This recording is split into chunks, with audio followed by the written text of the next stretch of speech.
En la introducción a esta primera clase habíamos dicho que una formación integral en una vida con Dios sí o sí se manifiesta. ¿Y cómo se manifiesta? En una vida espiritual activa. Y nosotros crecemos o profundizamos nuestra espiritualidad mediante un camino que en realidad es una persona. Sabemos que esa persona es Jesús. Entonces, todas aquellas herramientas que a nosotros nos sirvan para conocer más a este Jesús, a la persona de Jesús, son herramientas y fuentes de formación permanente para nosotros. La primera herramienta que vamos a ver es la palabra. El punto 10 del Catecismo de la Iglesia, con el cual reflexiono en estas clases sobre cuáles son los elementos o las fuentes mediante las cuales podemos formarnos. El Catecismo nos habla de la primera herramienta de formación, la palabra. ¿Por qué? Porque es en la Sagrada Escritura, según el punto 12 del Catecismo, donde se encuentra revelado completamente la persona de Cristo. Y el punto 10 de ese mismo Catecismo dice que Dios mismo se revela de manera completa a nosotros en la persona de Jesucristo.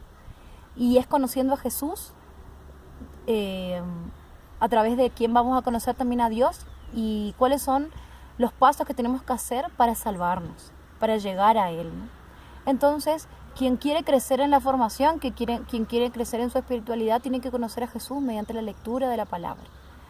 Porque mediante la lectura de la palabra nosotros vamos a saber cuál es el modelo de vida que Él nos propone para llegar al cielo, para llegar a la salvación, para llegar a una vida plena, una vida feliz, ¿no?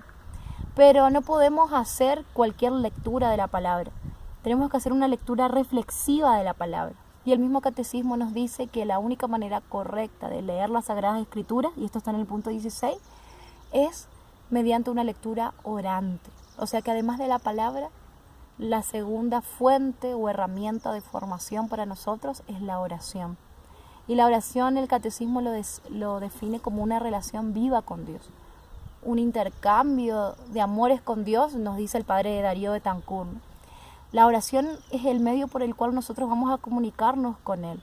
¿Y por qué hablamos de comunicarnos? Porque Dios se revela, se comunica constantemente, eternamente a nosotros a través de su palabra. Y la única forma en la que nosotros tenemos posibilidad de responderle a todo lo que Él nos dice es mediante la oración. Y la oración para nosotros en la renovación carismática es algo muy importante, ¿no? Y no es algo que nosotros podamos hacerlo así a la ligera, sino que además de estar constantemente en oración, tener una vida de oración, nosotros tenemos que tener disciplina de oración. Tenemos que tener un momento en el día y un lugar en el cual podamos sentarnos a orar y a leer la palabra de Dios, a leer qué Él nos dice a nosotros.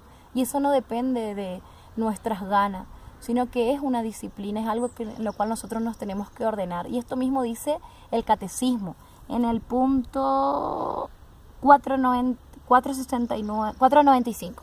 Y a mí me llega mucho y le digo siempre a los jóvenes en mi comunidad, uno no puede orar únicamente cuando tiene ganas, porque la oración vive de la fidelidad. Así dice el Catecismo de la Iglesia. ¿Y qué quiere decir? Que tenemos que orar constantemente, orar todos los días, porque quien deja de orar un día ya no ora 2, ya no ora 3, y puede dejar de orar y orar únicamente cuando necesita o cuando tiene ganas. Y así no vamos a formarnos, así no vamos a crecer.